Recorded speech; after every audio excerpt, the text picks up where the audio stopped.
Bonjour à toutes et à tous et bienvenue sur cette vidéo de psychoastrologie, quatrième et dernière vidéo consacrée au transit et à l'interprétation du transit nœud nord en poisson, nœud sud en vierge qui va donc avoir lieu entre le 12 janvier 2025 et le 27 juillet 2026. Il me restait à traiter de cette interprétation en maison 9, 10, 11 et 12, donc je vais le faire dans cette vidéo et avant cela, je vais évoquer la relation entre les nœuds nord, nœud sud et les éclipses parce que effectivement c'est un point intéressant à savoir.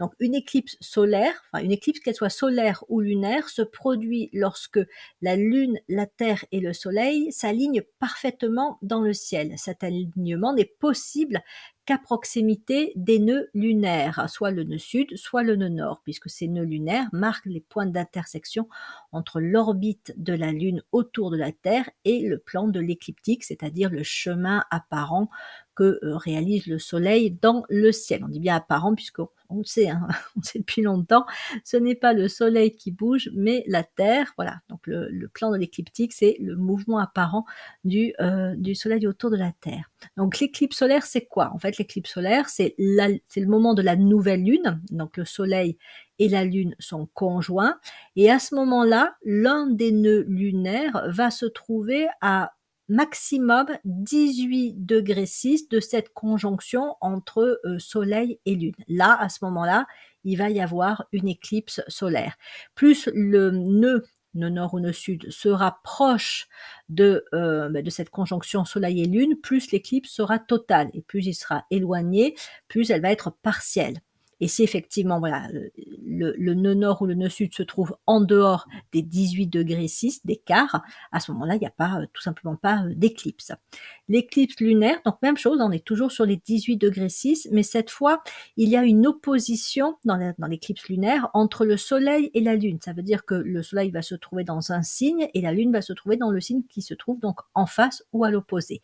Je vais vous donner deux exemples par la suite d'une précédente éclipse solaire partielle et d'une précédente éclipse lunaire, là aussi partielle, pour illustrer ce que je suis en train de vous dire là et qui est un petit peu théorique. Donc il y a une saison des éclipses, visiblement, donc c'est mathématique, hein, ça a lieu tous les 173,3 jours, environ 6 mois, et donc comme on disait, lorsque le Soleil est proche des nœuds lunaires, et que donc soit il est en conjonction avec la Lune, soit en opposition avec la Lune.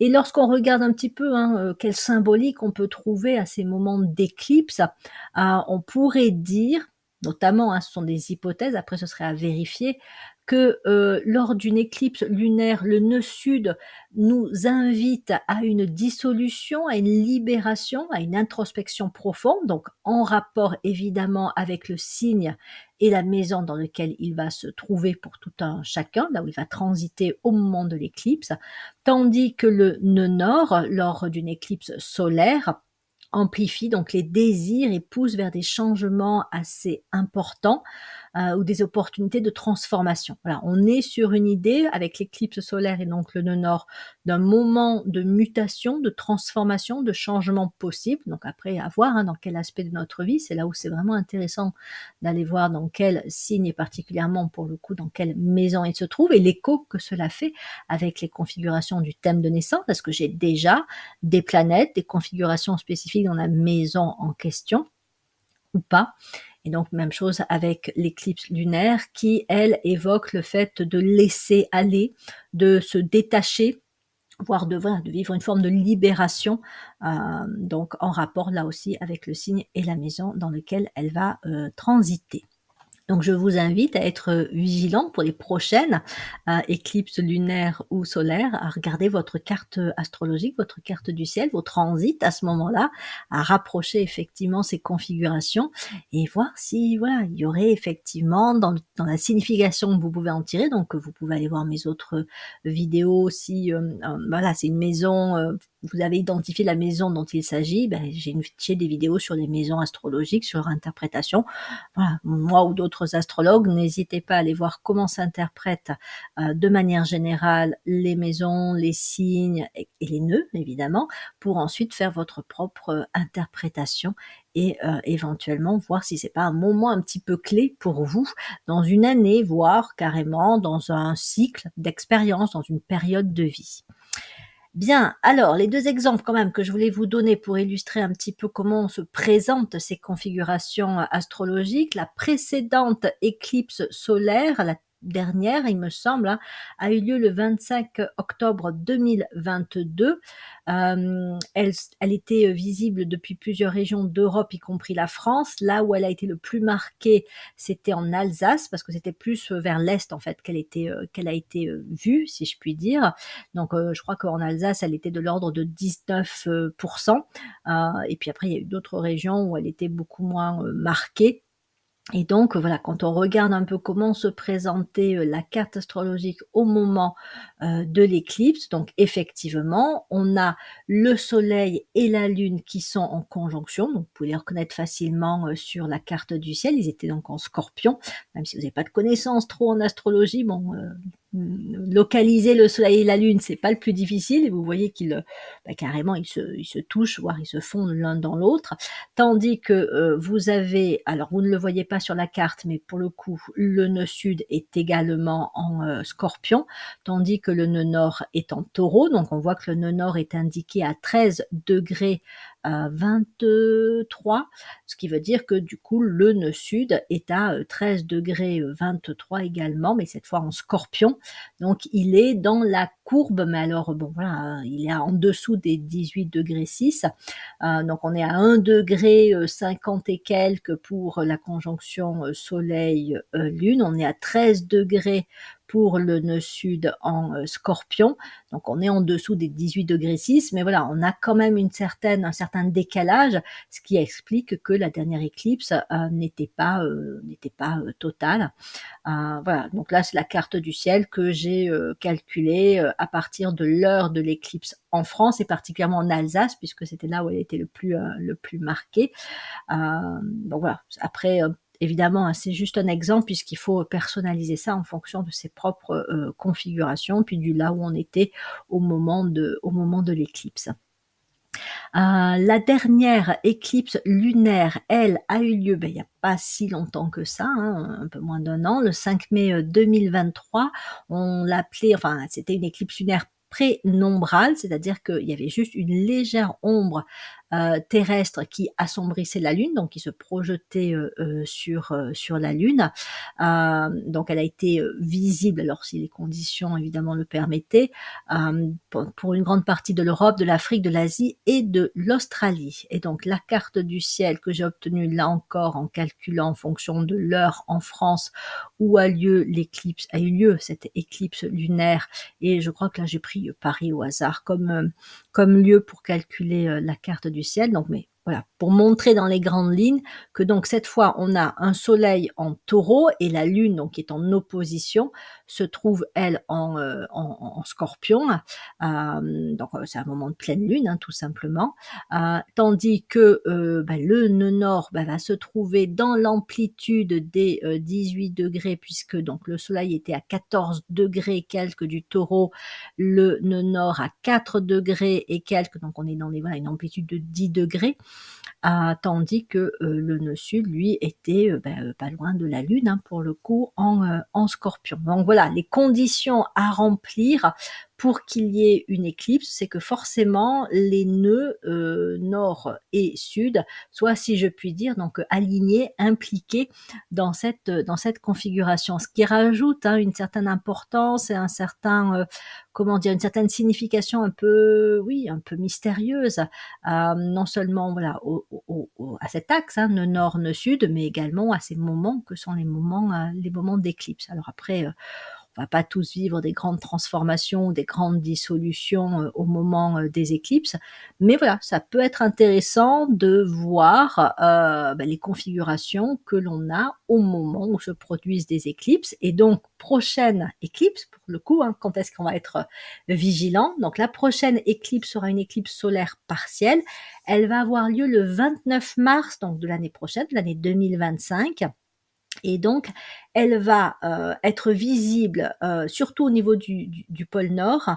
Je crois que c'est le Groenland qui va être le plus, si je puis dire, affecté, touché, ou en tout cas là où ce sera le plus visible, mais également donc l'Europe et l'Afrique du Nord. Ce sera la 17e éclipse partielle du 21e siècle. Merci Wikipédia pour l'information. Et donc, voilà, le maximum de l'éclipse sera vu du Groenland et l'heure de l'éclipse maximum en temps universel, c'est 10h48. Alors, c'est l'heure où elle sera au max, hein, c'est pas l'heure où elle a commencé, puisqu'une éclipse dure quand même un certain temps. Et donc, pour la France, elle sera au maximum à 12h48. Mais encore une fois, ce sera une éclipse solaire partielle. Donc là aussi, hein, c'est différent d'une éclipse totale.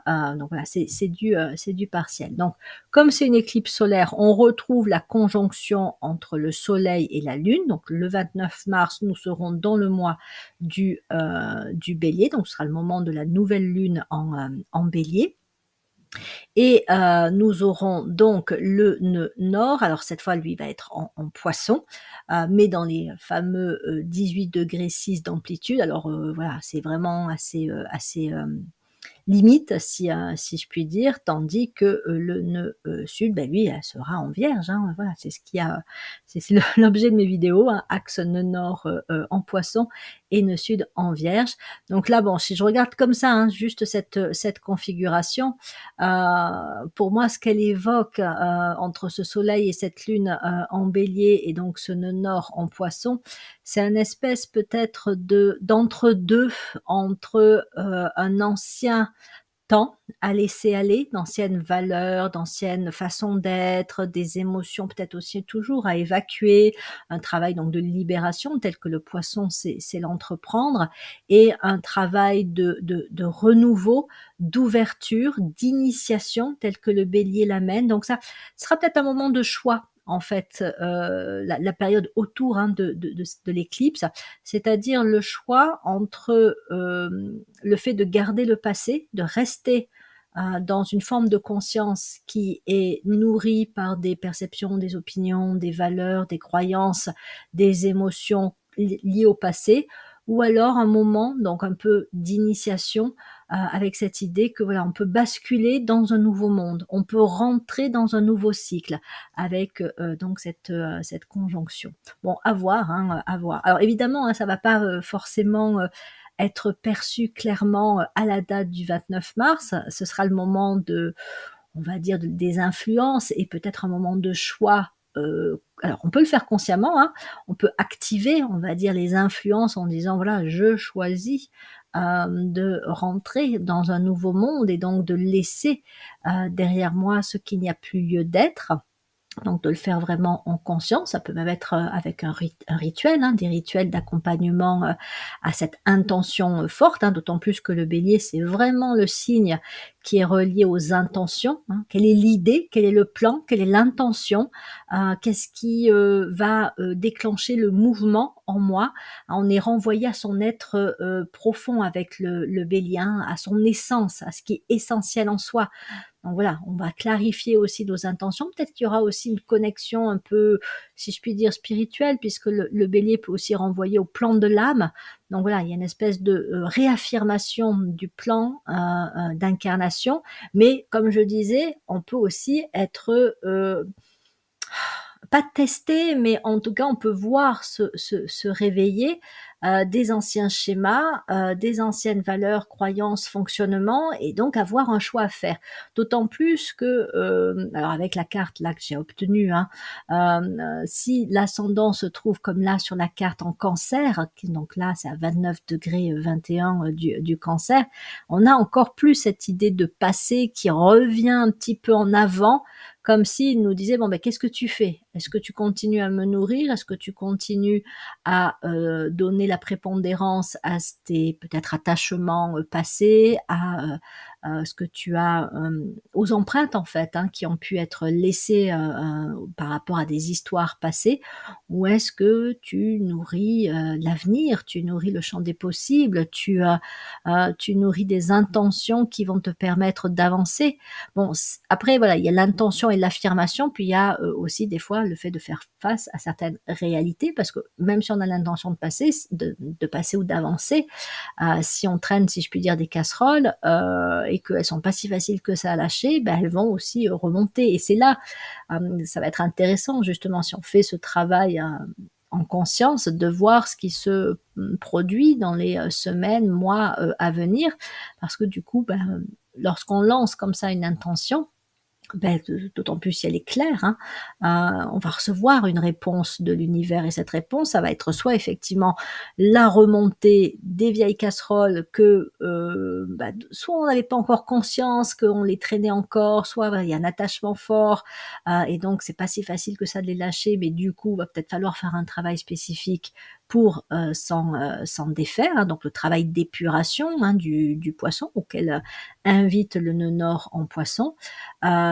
Soit on va effectivement, arriver, mais bien souvent quand on y arrive comme ça à lâcher le passé pour rentrer dans un nouveau monde, hein, c'est qu'on a déjà fait, auparavant, on a bien bien bossé, hein, pour lâcher, des choses, soit un peu lourdes, soit alors parfois ça peut être des richesses, mais des richesses dans lesquelles on reste trop, trop attaché, et qui entravent aussi, hein, l'ouverture et la progression, hein. C'est comme par exemple quand on a un super boulot, et qu'on y réussit très bien, mais qu'on s'y ennuie profondément et on sent qu'en fait on s'épanouit pas.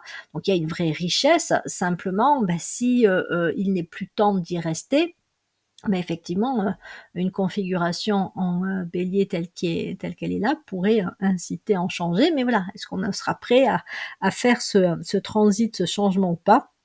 Là encore, à voir ce qui va se produire dans les, semaines et mois qui vont suivre, cette période assez quand même, voilà, intéressante, marquante, hein, qui va avoir lieu au moment de l'éclipse solaire. D'autant plus que quand on regarde vraiment, hein, bien la carte du ciel, on voit que le nœud nord, il est quand même bien encadré, hein. Il y a Saturne, il y a Vénus, il y a Neptune encore, hein, Mercure, donc qui se trouve également en Poisson.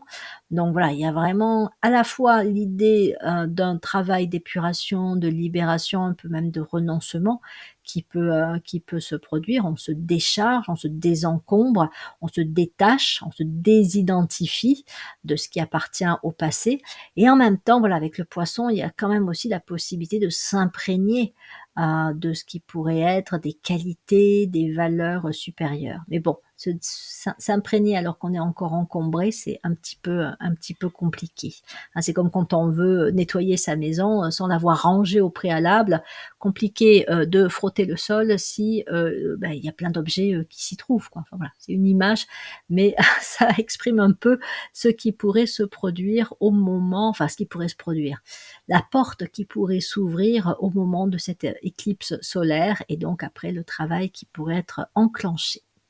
Bien, voilà pour l'aspect général que je voulais vous proposer. Je rentre donc pour terminer dans l'interprétation des 4 dernières maisons qui me restaient à traiter. Donc, qu'est-ce qu'il en est pour un nœud nord qui va transiter en Poisson, maison 9, alors que le nœud sud va se trouver donc en face, en Vierge, et en maison 3, la maison des Gémeaux. Donc, je mets l'accent sur le nœud nord en Poisson en maison 9. Donc, c'est une configuration intéressante du point de vue de l'ouverture à l'intuition, du développement de l'intuition, si l'ouverture a déjà eu lieu précédemment, et également de l'initiation d'un nouveau chemin. Donc, en fait, voilà, hein, comme je le dis à chaque fois, je vous liste tous les points d'interprétation que j'ai pu identifier, à voir ceux qui seront peut-être les plus prégnants pour ceux qui auraient une révolution solaire, avec cette configuration. Donc là, effectivement, quand on pense maison 9 Sagittaire, on va penser intuition. C'est quand même l'un des grands signes intuitifs du zodiaque. On va dire que c'est celui qui ouvre la porte de l'intuition. Les signes d'air aussi, hein, ont une relation avec l'intuition qui est assez forte, mais c'est comme s'ils avaient un peu besoin de passer par le Sagittaire, la maison 9, pour arriver justement à ouvrir ou à développer cet aspect intuition. Pourquoi? Parce que le Sagittaire, la maison 9, on est sur un signe de feu et donc le feu, c'est relié au mental, à l'intellect et c'est lui qui nous donne accès au plan de l'intuition. Le plan de l'intuition, il est encore au-dessus du plan mental, on appelle ça en astrologie ésotérique le plan bouddhique, c'est le plan de l'intuition. Mais voilà, c'est parce que on se focalise sur une idée, une question, un sujet, qu'à un moment donné, on peut recevoir une intuition, ou c'est alors parce que l'univers, à certains moments, nous envoie des intuitions et qu'on est dans un état suffisant de réceptivité pour que notre mental les perçoive. C'est toujours le mental, en fait, qui perçoit une intuition. C'est lui qui, ça va se traduire sous la forme d'une idée, d'une inspiration, d'une petite phrase, d'une petite voix que l'on va entendre et qui va très certainement avoir un impact bien plus fort qu'une simple idée. Comment on reconnaît une intuition d'une idée?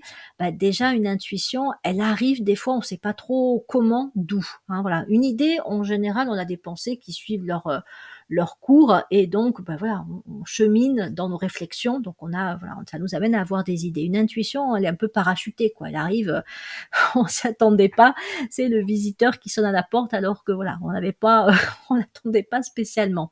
Et puis elle vous laisse une trace. C'est-à-dire que même si, et c'est bien souvent le cas, le doute va pas tarder à arriver derrière, est-ce que vraiment ça, voilà, est-ce que je ferais bien de, voilà, est-ce que cette idée, cette inspiration, cette intuition qui m'est venue, est-ce qu'elle est vraiment juste? Donc il peut y avoir du doute, mais malgré tout, elle va revenir. On va pas l'oublier. C'est pareil, nos pensées, on en a tout le temps dans la journée. La plupart du temps, voilà, on les oublie. Mais par contre, une intuition, ça s'oublie pas. Même s'il y a du doute, non seulement ça s'oublie pas, mais en plus, ça peut aussi influencer certains de nos choix. Il y a quelque chose qui peut se construire autour de cette intuition. Donc voilà, il y a une espèce de prégnance de l'intuition, mais évidemment, après, par la suite, on peut vraiment choisir de la suivre ou on peut y renoncer. Ça, c'est notre libre arbitre, parce que quoi qu'on en dise, le libre arbitre existe. Ce sont nos choix quotidiens que nous faisons et donc le choix de suivre ou pas notre intuition, cela nous appartient. Donc tout ça pour dire que un nœud nord en poisson maison 9 peut favoriser justement aussi tout un travail de déblayage pour être de plus en plus réceptif aux intuitions. Donc une intuition, c'est un mot qui est un peu, je ne sais pas si c'est exactement la même racine que initiation, il y a la notion de in, donc on rentre dans quelque chose de nouveau, dans quelque chose qui n'existe pas. Donc le Sagittaire, la maison 9, c'est la vision d'un objectif que l'on n'avait pas jusqu'alors. Et donc avec cette énergie aussi dynamique du Sagittaire et de la maison 9, donc cet élan pour y aller. Donc on va percevoir très certainement avec voilà ce nœud nord en poisson maison 9, un nouvel objectif, une intuition, une inspiration vers lequel on va pouvoir se mettre en route. Alors ça peut être intéressant si comme sur la carte du ciel que j'ai mis là en exemple, il y a d'autres planètes qui se trouvent en maison 9, alors plutôt des planètes on va dire aidantes telles que Neptune et Vénus, qui peuvent justement renforcer le pouvoir de l'intuition. Et avec en plus Vénus en bélier en maison 9, là c'est le genre de configuration où ça va être compliqué de pas écouter son intuition. Ça va être d'une telle puissance que là on va se dire non mais là voilà, il y a quelque chose qui vient presque me frapper, en tout cas toquer à ma porte, à la porte de mon mental, et qui demande vraiment à être perçu et qui peut déclencher aussi du mouvement. Après le risque,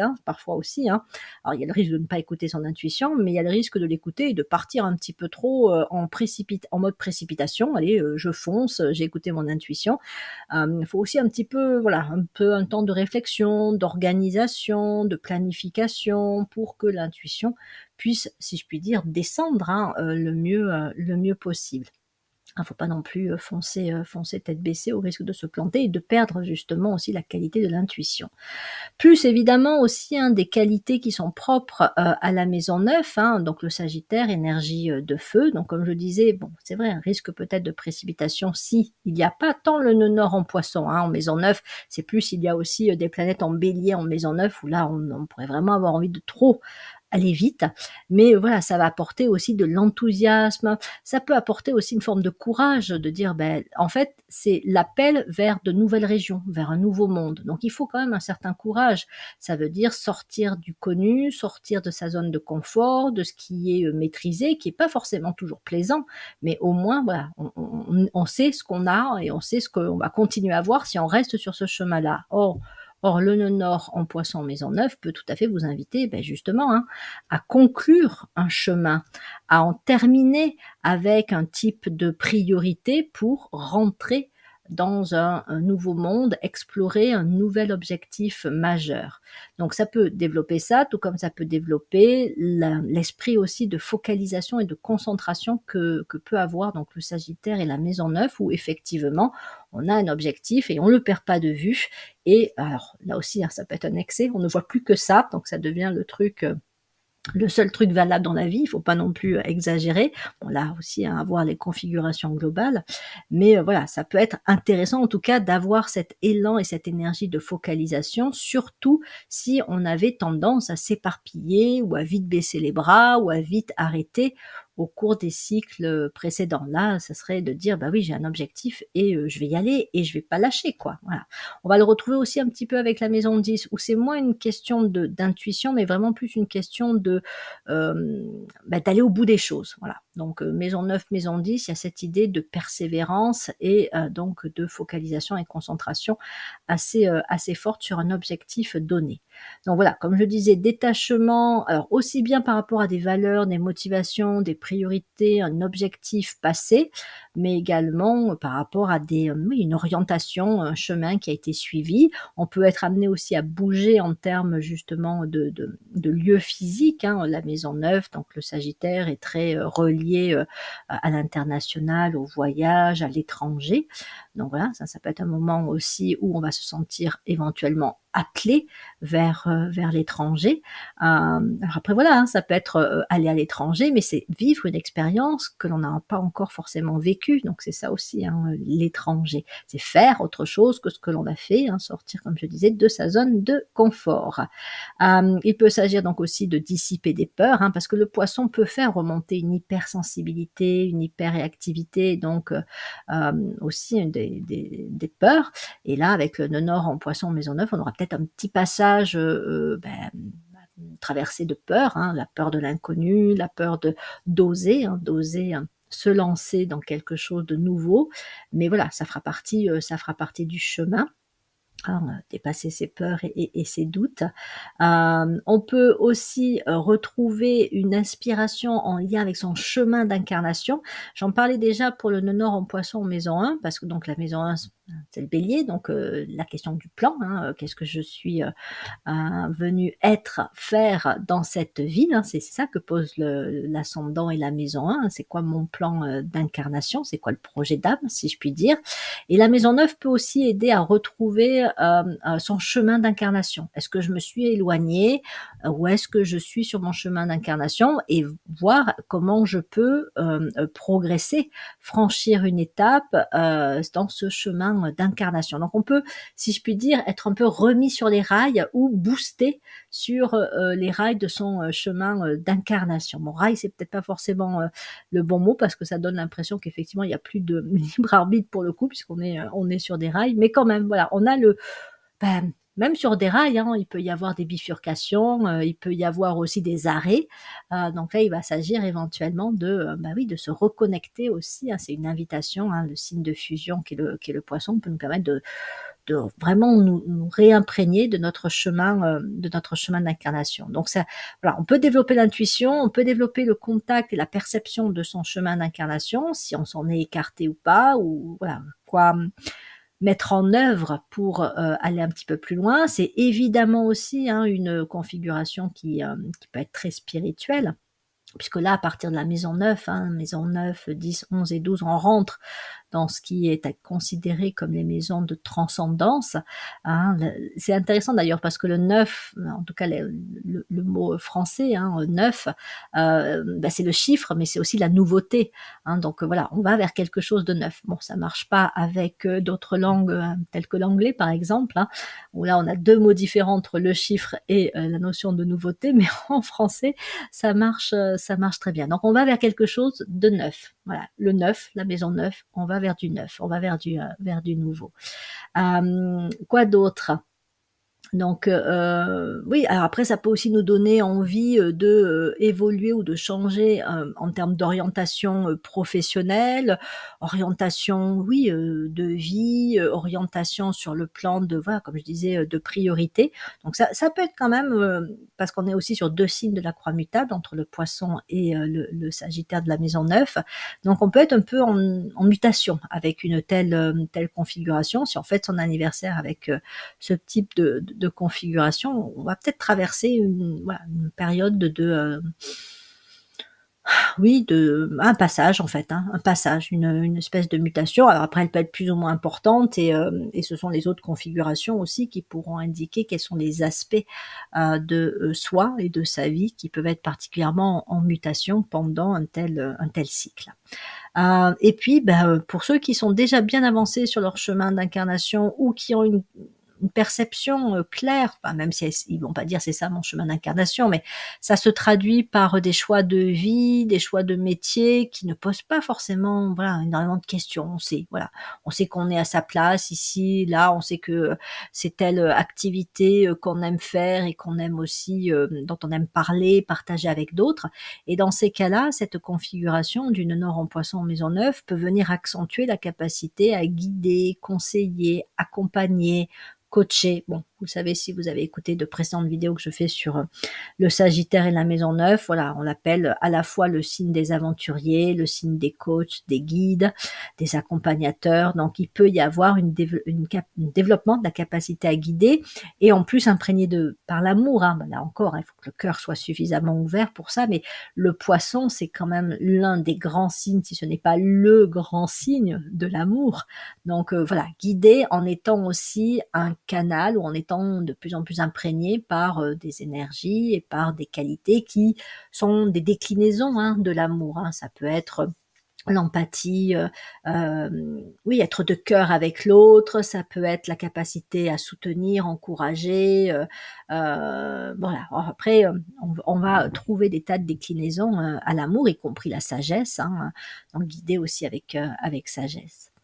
Donc voilà ce que j'avais envie de vous proposer comme interprétation des influences possibles d'un nœud nord en Poisson en maison 9. Passons à présent à la maison 10, qui est la maison donc du Capricorne, où là, ben, comme je disais, on est aussi sur des notions qui sont des notions de focalisation et de concentration, mais, et c'est pareil, j'en parle dans de nombreuses autres vidéos consacrées au Capricorne et à la maison 10, on est quand même sur une notion d'aboutissement. Hein. L'image, c'est le sommet de la montagne et c'est les quelques derniers pas alors soit c'est les derniers pas réalisés pour atteindre ce sommet, soit on y est déjà sur ce sommet et on en profite un petit peu. Voilà, on profite de la vue, on se repose aussi un petit peu du chemin parcouru, on récolte aussi hein, ce qu'on a pu apprendre, développer, réaliser en progressant, en escaladant, en grimpant sur la montagne. Donc il y a une notion de récolte, il y a une notion de rétribution. Donc là, on a l'idée qu'on a atteint un certain niveau de contrôle, de maîtrise, peut-être même qu'on a pu développer une forme de pouvoir. Donc on s'en imprègne, voilà, on s'en imprègne bien. Voilà, on est au contrôle. Alors de quoi, je sais pas, hein, il faut les regarder. Bien souvent, ça peut être dans son travail, mais ça peut être aussi dans sa vie personnelle, familiale, sa santé, ses finances, et cetera, et cetera. Et donc voilà, on a ces qualités et ces valeurs dont on s'imprègne bien, telles que le contrôle, la maîtrise, le pouvoir, le sens des responsabilités, donc la persévérance, le sens de l'effort. Donc voilà, la focalisation, cette capacité à pas lâcher l'affaire. Donc le sommet n'a pas été atteint. Donc on a peut-être bien développé ça. Alors après, peut-être qu'on a même un peu trop développé. Donc là, il pourrait s'agir, hein, le poisson va inviter à toujours pareil, un nettoyage, une épuration, à la fois une imprégnation, mais si on a été trop loin, bah, peut-être que là, ce qu'on va avoir à faire, c'est lâcher une forme de contrôle ou lâcher un trop gros sens des responsabilités. Hein. Vous savez, c'est la personne qui porte tout sur ses épaules, qui rend service dès qu'on lui demande, et même des fois avant qu'on le lui demande. Voilà, celle qui est toujours au contrôle, mais même au contrôle de soi, un contrôle de ses émotions, contrôle de sa vie, etc. Donc, éventuellement, s'il y a eu un excès de contrôle, ben, peut-être qu'avec un nœud nord qui transite en poisson maison 10, il va falloir revoir un certain rapport que l'on a au contrôle. Ça ne veut pas dire qu'il faut lâcher tout le contrôle, hein, c'est pas non plus... on part pas en roue libre, mais ça va être de dire ok, là peut-être que ben voilà, j'ai un trop fort sens des responsabilités, je fais trop pour les autres, je m'oublie au passage, ou j'interviens de manière un peu trop dans l'ingérence à la place d'eux, donc ça devient excessif aussi. Je suis fatiguée, je fatigue les autres aussi en leur disant que c'est comme ça qu'ils devraient faire, que voilà, je vais m'en occuper parce qu'ils font pas assez bien, etc., etc. Donc voilà, il s'agit effectivement peut-être de faire aussi un bilan sur sa relation au contrôle. Donc on peut être dans une forme de synthèse, récapitulation, récolte de ces notions de contrôle, maîtrise. On finalise. Si on avait perdu le contrôle, ben là on a au cours des cycles précédents, on finalise la phase où on a repris le contrôle.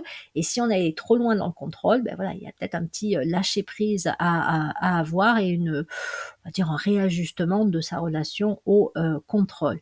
Mais c'est dans tous les cas un temps de récolte. Ça, de toute façon, ça va être un temps de récolte où on va avoir une forme de, un peu comme un boomerang, hein, de rétribution. Il nous revient ce qu'on aura pu investir, mais également ce qu'on aura pu investir par rapport aux qualités du poisson. Hein. C'est à ça aussi qu'on peut voir la récolte. C'est est-ce qu'on a aimé justement, est-ce qu'on s'est aussi aimé justement, voilà, est-ce que tout ça, est-ce que le vécu de l'amour, le vécu même de la sagesse, comment on a vécu ça au cours des cycles précédents. Donc là, on peut avoir une forme de rétribution et cette rétribution va complètement dépendre de ce qui aura été investi, nourri dans les cycles précédents. Donc si on a, si je puis dire, bien aimé, ben, on pourrait avoir des retours. On recevrait aussi de l'amour, on recevrait peut-être de la reconnaissance, de la gratification.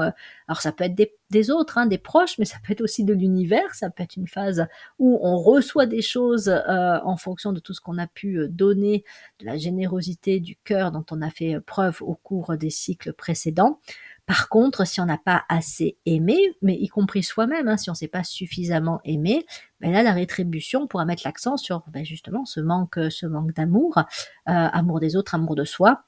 Si c'est un amour de soi, ben attention dans ces cas-là, à des soucis de santé, une lassitude, voire un burn-out.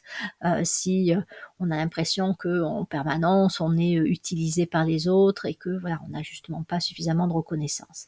Donc voilà, il y a des questions comme ça qui pourront se poser. Et en tout cas, ce sera une phase de bilan. Voilà, une phase de bilan et une phase de récolte.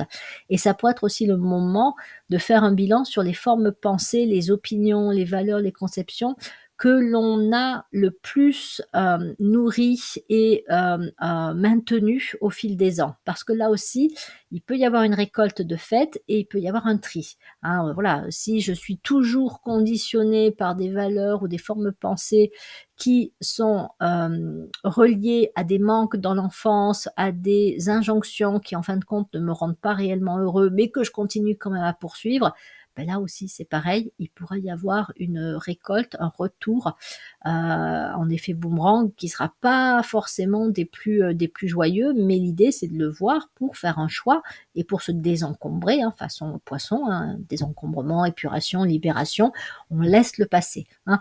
Que ce soit le poisson ou que ce soit le capricorne, ce sont quand même des signes qui renvoient à cette idée de passer, hein, puisque donc le capricorne c'est le sommet de la montagne, donc ça veut dire qu'il y a tout le chemin qui a été parcouru, et le poisson c'est le dernier signe du zodiaque. Donc voilà, il y a vraiment une opportunité de lâcher un passé qui demande en fait à être dépassé, demande à être laissé. Et si on fait bien ce travail pendant ce cycle, donc si c'est une révolution solaire, ça veut dire en gros qu'on a 1 an, les 6 premiers mois, ça va être le moment de discerner ce qui serait à lâcher, d'avoir la récolte, bon, la récolte encore une fois, positive et ou négative, si je puis dire, donc c'est très karmique hein, aussi quelque part, et puis dans les 6 mois qui vont suivre, de nouvelles décisions vont pouvoir être prises. Si le désencombrement se fait bien pendant les 6 premiers mois, à ce moment-là, on pourrait percevoir un nouvel objectif, un prochain sommet vers lequel tendre et peut-être tout juste commencer à se mettre en route pour gravir ce prochain sommet. Alors déjà, il faut descendre la montagne pour ensuite gravir le prochain sommet. Donc on va être aussi un peu comme avec la maison 1, dans une énergie d'initiation. Voilà, une autre image que je prends souvent quand j'aborde le Capricorne et la maison 10, c'est le fait que ce signe se trouve à cheval sur 2 années. Le mois du Capricorne, c'est décembre-janvier, grosso modo. Donc décembre, on termine une année, janvier, on en initie une nouvelle. Et donc fin décembre, voilà, on va terminer son année, on va faire le bilan, on va peut-être faire aussi un grand ménage, du tri, et puis début d'année, on se fixe de nouveaux objectifs, les fameuses bonnes résolutions, sauf que la plupart du temps, ça tient pas. Pourquoi? Parce que c'est fait par la personnalité, c'est pas fait en étant à l'écoute de l'âme. Donc là, il s'agit effectivement de percevoir les inspirations ou les résolutions qui viendraient d'un plan supérieur et qui, en étant suivies, pourraient faire avancer sur son chemin, là aussi, sur son chemin d'incarnation. Donc prise de décision importante éventuellement, qui pourrait donc nécessiter aussi de se libérer de quelque chose, un détachement, une désidentification qui se fait. Désidentification, c'est par rapport à soi-même. Voilà, je me désidentifie de telle valeur, de telle priorité. Peut-être aussi, voilà, j'en profite pour évacuer certaines émotions, surtout si je suis très marquée par les signes de terre et que j'ai eu tendance à être beaucoup dans la maîtrise et le contrôle, peut-être que là, il va y avoir des choses qui vont remonter. Tout ce qui a été un peu enfoui, ça va remonter. Donc voilà, on va épurer. En même temps, on va dire non, mais c'est une émotion, c'est pas moi, c'est une émotion qui me traverse. C'est pas celle que je suis ou celui que je suis fondamentalement. Donc tout un travail comme ça de désidentification, d'épuration, et puis donc après de disponibilité pour percevoir un nouvel objectif. Et si tout ça, on l'a, si je puis dire, bien fait, on a développé des compétences, des connaissances, on a une ouverture d'esprit, on n'a pas trop campé sur ses positions, on s'est libéré déjà par le passé de certains conditionnements, l'initiation va venir plus vite, et en plus on va être aussi dans la transmission, c'est-à-dire qu'avec la maison 10, qui est un peu la maison des experts, on peut transmettre avec un nœud nord en poisson maison 10, et on peut transmettre là aussi avec le cœur. On va pas guider, accompagner, ça c'est la maison 9, on va transmettre. Donc transmettre, ça peut être sous forme de conseils, ça peut être parce qu'on va apprendre à d'autres personnes à faire ce que l'on sait bien faire. Ça peut être une sagesse aussi que l'on transmet, donc on va accompagner. Alors du coup, je emploie le terme accompagner, mais on peut dire que voilà, on a développé une certaine sagesse, donc cette sagesse, on va l'apporter à d'autres personnes pour que soit ça éveille leur propre sagesse, soit ils puissent faire des choix en ayant une conscience plus ouverte, plus juste de l'impact que pourrait avoir tel ou tel choix, de ce que ça implique aussi si on fait tel ou tel choix. Donc voilà, on est sur aussi une forte possibilité d'être dans un élan de transmission de ce qui a été acquis, compris, développé, intégré au cours des cycles précédents. Donc voilà pour le nœud nord en poisson en maison 10. Alors c'est vrai que je zappe un peu sur le nœud sud, mais voilà, je pense que c'est plus intéressant de toute façon de se focaliser sur le nœud nord. Bon, si je devais dire quand même quelques mots sur le nœud sud, du coup nœud sud en vierge en maison 4. Donc on va retrouver avec la maison 4 et le cancer le passé qui va ressurgir, mais là ça pourrait être le passé qui soit justement me retient un peu trop en arrière avec peut-être des valeurs un peu strictes ou des valeurs un peu trop conventionnelles, un peu trop moralisatrices, si je puis dire. Ça peut être des attachements aussi par rapport à des transmissions de la mère ou du père. Donc voilà, on a peut-être un peu peur aussi de lâcher certains types de fidélité, ou ça peut être, j'ai acquis ça et ça reste une force, et donc je m'appuie là-dessus pour aller vers mon nœud nord, et donc, comme je disais, développer tous ces aspects-là. Je continue avec le nœud nord en poisson en maison 11, tandis que le nœud sud va se retrouver donc en vierge en maison 5. Donc là, on est sur l'axe Verseau, maison 11, Lion, maison 5.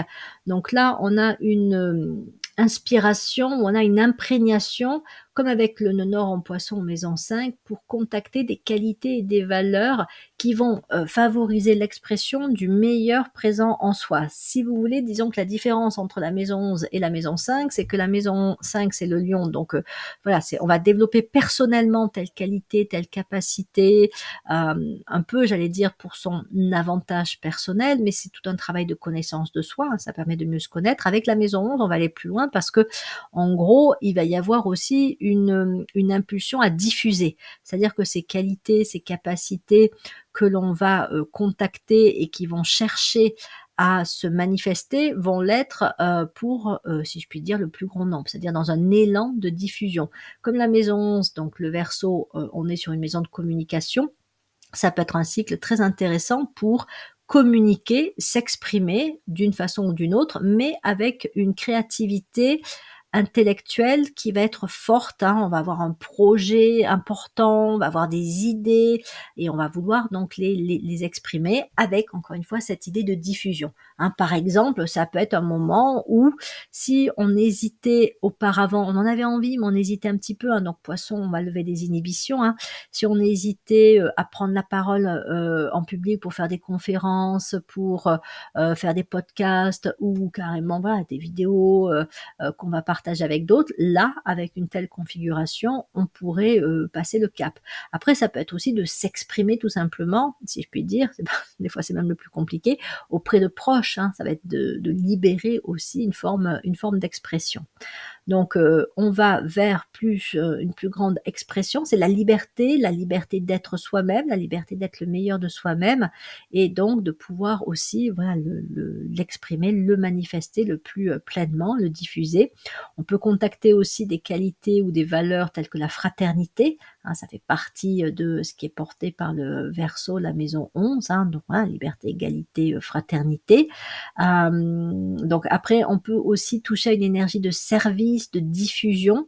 Bon voilà, c'est un peu haut, j'allais dire, hein, sur le plan spirituel, mais ça peut être aussi quelque chose qui peut être contacté selon tout ce qui a pu être travaillé, et puis pareil, hein, selon l'ouverture de cœur et le niveau de conscience. Il peut s'agir aussi de mieux vivre les relations aux autres et particulièrement au groupe. Hein, la maison 11, le Verseau, parce qu'elle est donc reliée à la fraternité, en fait, elle est vraiment reliée sur le plan des relations au groupe, hein. On pourrait dire le clan, le groupe, les autres, mais voilà, les autres en nombre. Et alors ça, je le vois souvent quand je fais des consultations en astrologie, quand on n'a pas une configuration très fun en maison 11, par exemple Pluton en maison 11, on a bien souvent des difficultés d'intégration. On n'a pas forcément des difficultés pour s'exprimer, pour aller vers les autres, même pour coopérer, puisque ça, on l'aura appris avec le Gémeaux et la Balance. Donc si on n'a pas de configuration bloquante en Gémeaux et en Balance, on n'a pas de difficulté pour s'exprimer, aller vers les autres et coopérer. Par contre, on peut vivre des expériences où on va se sentir rejeté, où on va avoir du mal à s'intégrer, où on va avoir l'impression d'être toujours un petit peu à l'écart, en dehors des autres. On pourra travailler en groupe, mais comme si, avec ce sentiment d'être jamais complètement dans le groupe. Voilà. Donc si on a connu ça, là encore, il faut aller voir les configurations dans le thème de naissance, peut-être que ce nœud nord en poisson en maison 11, surtout si on l'a travaillé précédemment, va favoriser le fait de pouvoir être beaucoup plus à l'aise dans tout ce qui est processus d'intégration, travail de groupe, travail en équipe, partage en groupe, le fait de voilà, d'être sur des projets en commun ou dans le cadre d'une communauté. On va peut-être à ce niveau-là trouver une place qu'on avait du mal à trouver auparavant. Donc voilà, on va se libérer de ce qui était encombrant et d'un passé par rapport à ça. Peut-être même un sentiment d'inadéquation, hein, voilà, ça aussi c'est quelque chose que j'observe bien souvent en consultation avec donc des personnes qui ont des configurations qui montrent des blocages en maison 5 ou en maison 11. Mais la maison 5, à la limite, bon, ben voilà, on va se replier sur soi, on va faire les trucs dans son coin et on ne le vit pas forcément hyper mal. Par contre, la maison 11, on peut avoir vraiment ce sentiment de décalage, presque de marginalisation, hein, par rapport à un groupe. Et donc voilà, le nœud nord en Poisson, maison 11, si on a si on a cherché à travailler le fait d'être plus à l'aise avec les autres, notamment donc les groupes, ben là, il y a quelque chose qui peut se finaliser et on peut avoir une expérience où on va se sentir bien intégré à sa place dans un groupe, et on va avoir peut-être des idées. On va être aussi quelqu'un qui va apporter des choses, peut-être même innovantes avec la maison 11 au sein d'un groupe. Donc la communication peut se développer. On a peut-être aussi moins besoin de reconnaissance, parce que c'est aussi ça au départ, hein, la maison 11 et le Verseau, c'est pour m'accorder de la valeur, il faut que je sois reconnue par les autres. Donc ça veut dire qu'il y a une forme de dépendance. Donc voilà, peut-être que s'il y a eu ça par le passé, le nœud nord en Poisson en maison 11 vient finaliser le fait de, si je puis dire, guérir d'une blessure émotionnelle qui aura provoqué un fort besoin de reconnaissance, de validation extérieure. Donc là, j'en suis au stade où c'est bon, ça y est, je n'ai plus besoin. Je peux apprécier quand je me sens reconnue, considérée par les autres, mais je ne suis plus dans le besoin par manque de confiance en moi, manque d'estime de moi, faille narcissique. C'est bon, ça aura été dépassé, ça se finalise là avec ce type de configuration. On peut vivre aussi quand même une expérience où on sort d'un certain milieu social, parce que donc, comme je le disais, hein, la maison 11, le Verseau, renvoie au groupe, au clan et donc aussi aux milieux sociaux.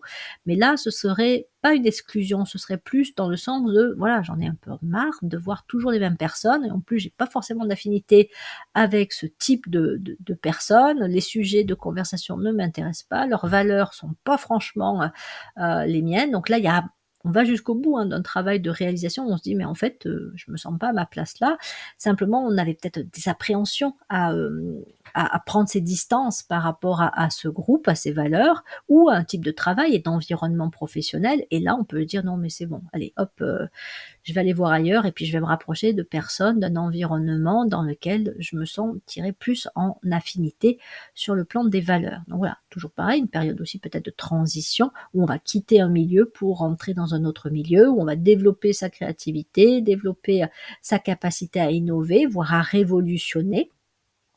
Et donc faire grandir aussi quelque part son identité, sa créativité, avec cet élan aussi à diffuser de plus en plus. Et donc on peut aussi percevoir de plus en plus du point de vue de la conscience ce qui est réellement innovant. Parce que quand on parle d'innovation, on entend bien souvent innovation technique, hein, innovation du point de vue de la technologie, mais tout n'est pas une réelle innovation. C'est pas parce qu'on crée des objets innovants qu'on est réellement du point de vue de la conscience dans l'innovation, tandis qu'avec le nœud nord en Poisson en maison 11, on pourrait peut-être là contacter des innovations qui proviennent, qui sont animées par la conscience et qui pourraient pour le coup avoir un impact réellement porteur pour le domaine dans lequel on est, hein, peut-être même pour la société, si on voit les choses un petit peu en grand. Donc voilà ce que j'avais à vous proposer pour le nœud nord en Poisson en maison 11, une période de voilà, peut-être sortie d'un groupe, meilleure intégration dans ce qui me correspond, expression plus juste de mes capacités, qualités, plus de diffusion, de communication, plus d'innovation aussi, et donc plus de gains, un vrai gain en liberté d'être. Hein. La maison 11, c'est une des maisons qui renvoie à l'abondance. Hein. Et quand je dis abondance, c'est pas l'abondance matérielle, même s'il peut y avoir aussi, hein, par effet d'ouverture de l'abondance, on va dire une rétribution matérielle, hein. Mais l'abondance, c'est déjà le fait d'être à sa juste place et de se sentir bien là où on est, d'avoir donc plutôt des émotions, on va dire, positives, d'avoir une créativité intellectuelle, des idées que l'on peut partager et qui sont bien accueillies par les personnes qui nous entourent, qu'on peut même peut-être partager avec d'autres. Et puis, c'est d'avoir une vie où on sent que de toute façon, déjà, il y a une espèce de connexion avec l'ensemble, hein, qui est présente et qui fait que quoi qu'il arrive, on s'en sortira, quoi. Ça aussi, c'est une forme, on va dire, d'abondance. L'abondance de solutions face à des problèmes, trouver la juste solution, etc., etc. Donc voilà, ça peut être une configuration intéressante pour rentrer dans une forme d'abondance ou faire ses premiers pas dans l'abondance. Et donc je termine avec le nœud nord en poisson en maison 12. Donc là, double dose des poissons. Donc autant dire que tout le travail d'épuration, de libération et même de guérison est particulièrement à l'œuvre. Donc là, il s'agit, alors bien souvent, quand on a ce type de configuration, c'est que déjà, on était bien engagé sur un travail de guérison ou d'épuration, de détachement, de dissolution, de désidentification. Donc quand on entend ça, travail d'épuration, on se dit ouais non mais c'est bon, avec tout ce que j'ai déjà fait, tout le travail que j'ai fait sur moi, sur ma famille, sur mon histoire, on n'a pas forcément envie d'entendre que ça va encore continuer dans ce cycle. Et pourtant si, parce que là c'est l'idée d'aller vraiment au bout du bout, quoi. C'est on plonge peut-être dans les profondeurs. Il y a quand même un petit peu un rapport hein, entre le poisson, Pluton. Je sais qu'on assimile beaucoup Pluton au Scorpion, mais il a aussi une connexion, alors là c'est une connexion sur le plan de l'âme, avec les poissons, et donc cette configuration peut amener à aller dans une espèce de profondeur psychique pour détacher le plus possible de ce qui encombrait, avec l'idée que voilà, là on touche à la fin d'un travail de, encore une fois, de libération et de dissolution. Alors attention parce que ça risque aussi de faire remonter tout un certain pathos, hein, voilà, toutes les émotions un peu lourdes. Là, pour le coup, le passé peut vraiment refaire surface. Alors, soit très concrètement, on retrouve des choses, on tombe sur des objets du passé, voilà, par exemple des vieilles photos, on retrouve des personnes ou des personnes du passé nous retrouvent, ou alors ce sont des émotions qu'on a enfouies, hein, qui viennent de notre passé, qui peuvent refaire surface. Et donc, il y a des moments où on peut être plombé avec une configuration comme ça, dans un transit, dans une année, dans une révolution solaire. On peut avoir des moments où on va être un petit peu, un peu trop encombré, trop ramené sur des choses du passé. Et en même temps, il faut se dire qu'en fait, c'est voilà, c'est l'aboutissement d'un travail de guérison. On est dans une véritable quand même énergie de guérison. C'est un peu comme si le nœud nord là nous disait bon bah tiens bon, voilà, là tu as encore un passage qui est peut-être un petit peu délicat, mais tiens bon, parce que non seulement tu es en train de guérir, mais tu es peut-être aussi en train de développer des capacités à guérir autrui. Hein. Comme je le disais, hein, le poisson c'est le grand signe de l'amour, et donc c'est l'amour qui guérit. Donc là, on peut développer la qualité d'amour au sens presque, pour ne pas dire carrément divin du terme. Donc ça peut être aussi des vrais moments de transcendance, hein. Des moments de transcendance qui peuvent se faire avec un peu de désespoir. C'est voilà, je sais plus où j'en suis, ça fait des années que je bosse sur moi, j'ai l'impression de pas avoir avancé, je me repaye là des remontées de trucs un peu lourds, je revis des choses qui sont pas faciles. Et donc voilà, il peut y avoir vraiment l'impression de pas arriver à sortir d'un tunnel sombre.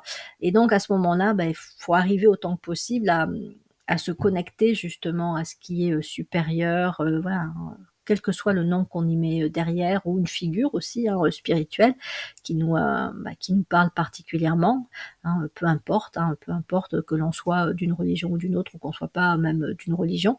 Hein, voilà, on peut être spirituel sans être d'une religion, mais on peut avoir une figure spirituelle auquel on peut se connecter. On va appeler ses guides, on va appeler les anges, on va appeler peut-être une personne décédée aussi, mais qui a beaucoup compté pour nous. Et donc, on va demander un petit peu d'aide. Et là, il peut y avoir quelque chose, presque même, je dirais, ça peut aller jusqu'au fait de recevoir une grâce. Ce serait pas étonnant. On pourrait être en fait dans une forme de rédemption. Quand on parle au niveau chrétien de la rédemption de la matière, en fait, c'est de la spiritualisation de la matière. Donc là, on a la matière lourde, la matière, la vieille matière, si je puis dire, qui est mise en contact avec cette énergie de rédemption, et donc ça peut toucher à de la grâce, à de l'élévation. Donc voilà, encore une fois, c'est pas facile, mais au bout du compte, ça peut être un formidable oui, une formidable libération qui se fait avec une matière qui sera plus spiritualisée par la suite. Hein. Je dis souvent, le scorpion de la maison 8, on est sur la résilience, le poisson de la maison 12, on est sur la rédemption. Voilà, c'est pour faire un petit peu la différence, avec toujours cette idée que les signes d'eau font travailler à tout ce qui est voilà, épuration des émotions, des vieilles histoires, des encombrements, etc. Donc mort renaissance, plus. D'ailleurs, l'énergie de mort peut être très présente, mais peut permettre aussi, parce que le poisson est quand même l'un des grands signes médiumniques du zodiaque, de voir la mort d'une autre façon, voire de développer des capacités à devenir médiumnique. Quelque part, c'est laisser mourir ce qui doit mourir, mais si on a peut-être déjà pas mal d'eau dans son thème, ça peut être un moment d'ouverture d'un canal médiumnique. Donc peut-être qu'on va aller vers la guérison, peut-être alors sa propre guérison, mais aussi devenir par la suite quelqu'un qui amène, qui est vecteur de guérison. On peut toucher à la foi, donc à la grâce, à la transcendance, etc. On peut aussi devenir un libérateur avec un grand L, c'est-à-dire puisqu'on a eu justement soi-même aller très loin dans un travail de libération, du coup on devient capable avec le côté imprégnation du poisson, c'est-à-dire qu'on devient un agent de libération, et on peut être même sur le chemin des sauveurs, puisque donc le poisson c'est le grand signe des sauveurs. Bon voilà, à voir si ça peut être quelque chose qui est un chemin à prendre, ou voilà, si c'est juste voilà, on va être sauvé à un moment donné d'une façon ou d'une autre pendant ce cycle-là, la fameuse rédemption aussi de la matière. Et donc c'est un cycle qui devrait se conclure par un vrai allègement, quelque chose qui a lâché, dont on s'est, si je puis dire, débarrassé. Donc voilà, il y a des attachements dont on s'est détaché parce que il fallait se désencombrer, il fallait défaire des nœuds, il fallait vraiment se libérer. Donc le nœud nord en poisson maison 12 peut amener vers ça. Voilà. Donc soyez pas étonnés si vos 6 premiers mois il y a un peu de la lourdeur, un peu l'impression de ramer, et puis de la confusion aussi, parce qu'avec le poisson, quand justement il y a toutes ces charges, il a du mal à penser clairement. Donc il peut y avoir des moments où on se sent vraiment un peu perdu. Se dire que c'est passager, voilà, c'est passager, et comme je disais, se connecter à ce qui est plus grand que soi, prendre soin de soi aussi. On peut aller voir aussi des énergéticiens ou des personnes qui peuvent accompagner ce travail de désencombrement, et à un moment donné, quelque chose va basculer. Voilà, il va y avoir la possibilité de vivre par la suite de façon justement plus légère, peut-être aussi plus insouciante, plus libre, tout simplement. Voilà, je m'arrête là. Et là, pour le coup, j'en ai terminé avec cette série de vidéos consacrée à l'interprétation du transit nœud nord en poisson, nœud sud en vierge. Il ne me reste plus qu'à vous remercier de votre écoute, de votre présence sur la chaîne, de vos partages, likes, abonnements, etc. Et à vous dire à bientôt pour de prochaines vidéos de psychoastrologie.